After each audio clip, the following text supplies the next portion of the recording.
We are at the Redondo Beach skate park. Super hyped. It's actually the first week that this skate park is open. It was done about maybe like 3 weeks ago. Some kids came, but a lot of people were coming to the skate park and skating, getting away with it. A lot of pros actually had test sessions. And I think that's where it becomes problematic. There's like an at Redondo Beach skate park Instagram. Shout out to them for like keeping people updated on like city council meetings, everything like that. But what happened was a bunch of kids came down here because they saw pros skating it, and then one kid got tackled by the police. The problem with that, like when you have all these pro skaters come here and they're skating it, they're like posting Instagram clips, then everybody thinks they could come skate here. So some local kids probably came out here, or maybe not local kids, but some kids came out here because they saw pros skating it. They're skating it after dark, and apparently that's where it got problematic, is that they're skating it like after it got dark. Even though there's lights all around this place, you're not supposed to skate to the skate park at night, which I think is kind of silly because it's lit up. Like, why not just let people do it? Kind of creates problems, and that's what happened. Basically, some police tackled a kid. I'll insert the TikTok clip that I found here.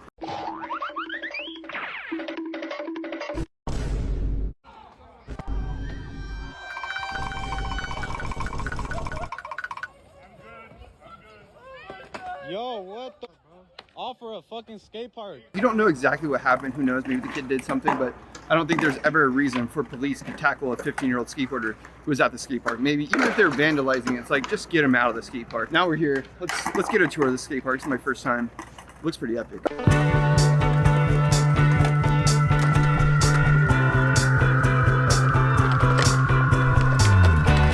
One of those cool skate parks where you can take your wife, take your family, take your friends. You don't have to just skateboard, just happens to be a cool little skate spot located right on the pier. Pretty dope.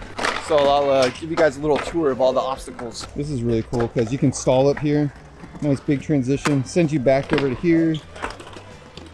Good curb, bump over ball. You basically have two starting zones. And one back here, and then one on the other side of the park, and they're like platforms. I think that's really good when skate parks do that because it kind of like distinguishes the flow. You have to start from this side or the other side of the skate park, and then skating action happens in the middle. Obviously, there's gonna be a lot of people here right now because it's a brand new skate park. People are excited to skate something new, and you just gotta work with it. There's gonna be a lot of groms, there's gonna be older people. There's a diverse crowd of people in this skate park right now, but it's good. That's kind of what skate parks are for.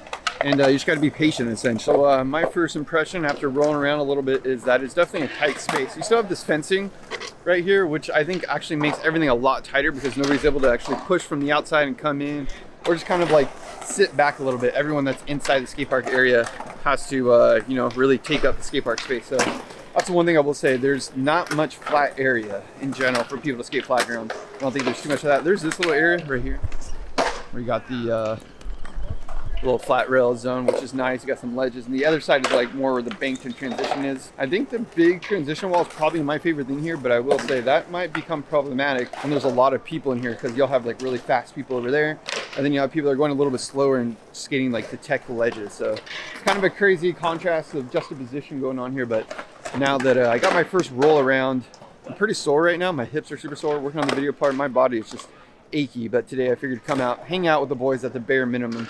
Probably won't be doing much skating, but wanted to check out this new park.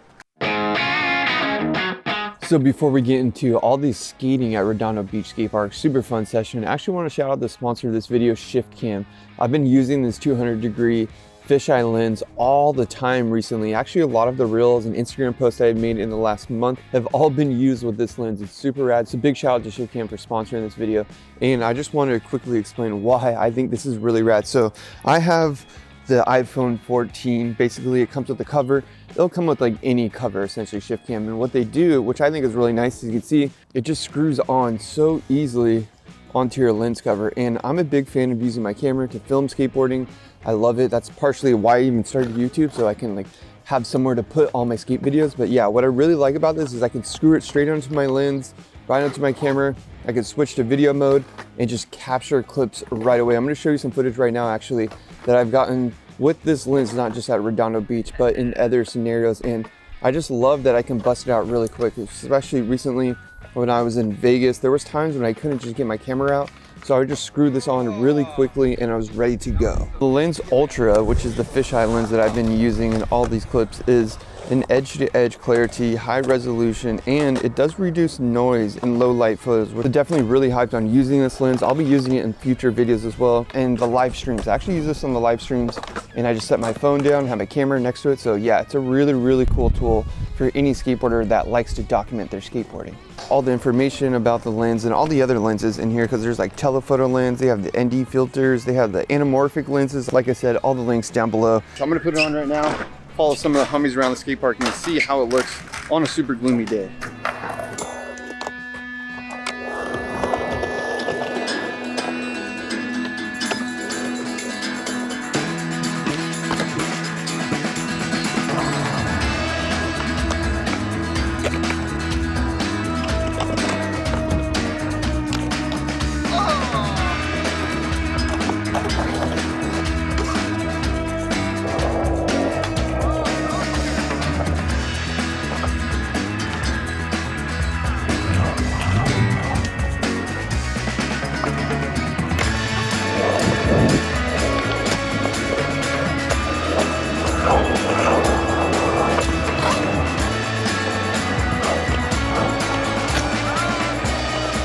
Yeah, this wall behind me is really cool. Definitely want to skate it more.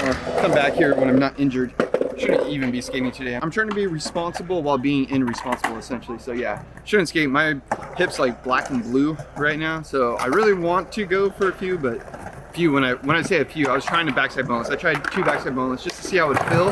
They got on there really good. It's just a matter of like, I feel like at this point I'd rather hurt myself working on the video part than hurt myself like in the skate park. Once I'm done with this whole video part stuff, then I'm willing to hurt myself in the skate park and just get back to normal routine of enjoying skating every session. But yeah, trying to be kind of, what do you call it, deliberate right now. I think that is the key word for right now. I have to do everything deliberately. So being super sore and hurt, I probably shouldn't skate at the same time. If I'm gonna skate, I have to be very deliberate about it. So yeah, that was my one thought. Super fun skate park. I'll definitely be coming back here. I'd give it like, maybe like a 7 out of a 10. The only like downfall I think is just having more flat space, but obviously they have, you know, allocated this space right here. I love this quarter pipe, but I almost think like without it, it might be better if it was just a lot smaller. Because the thing is, like, you hit this and then you're hauling ass into like over here, the whole street zone. So that could be a little bit problematic. The other thing that I'm kind of curious about and see what happens is when they open this whole skate park and they don't have this fencing around it.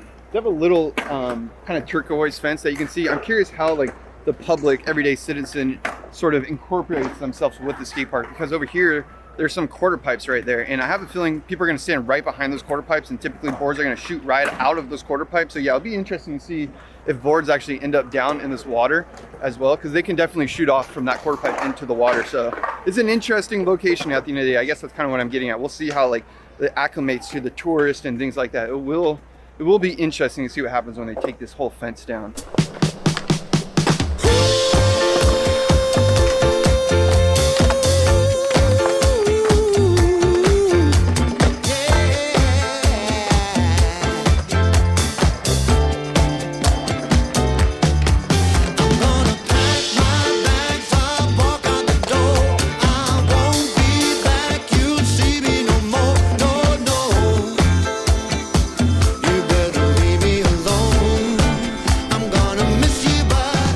Made it to Washington Street. I almost call this place Washington Street. This is the San Pedro skate park. Channel Street skate park reopened recently. Super rad DIY built by skaters. Woo! Get a couple hits in here before we head back down to San Diego. Man, this place is amazing. I wish this was in San Diego. Super cool DIY. If you're in the LA area, definitely check it out. I'll leave a link down below if you want to like contribute to it as well. Super fun place. I'll have to bust out the lens here as well. The lens I was talking about earlier. Super fun. Yeah. Recently got some bearings. The bearings here will be a big benefit to getting more speed, because it's hard to find speed in places like this, these DIY type spots.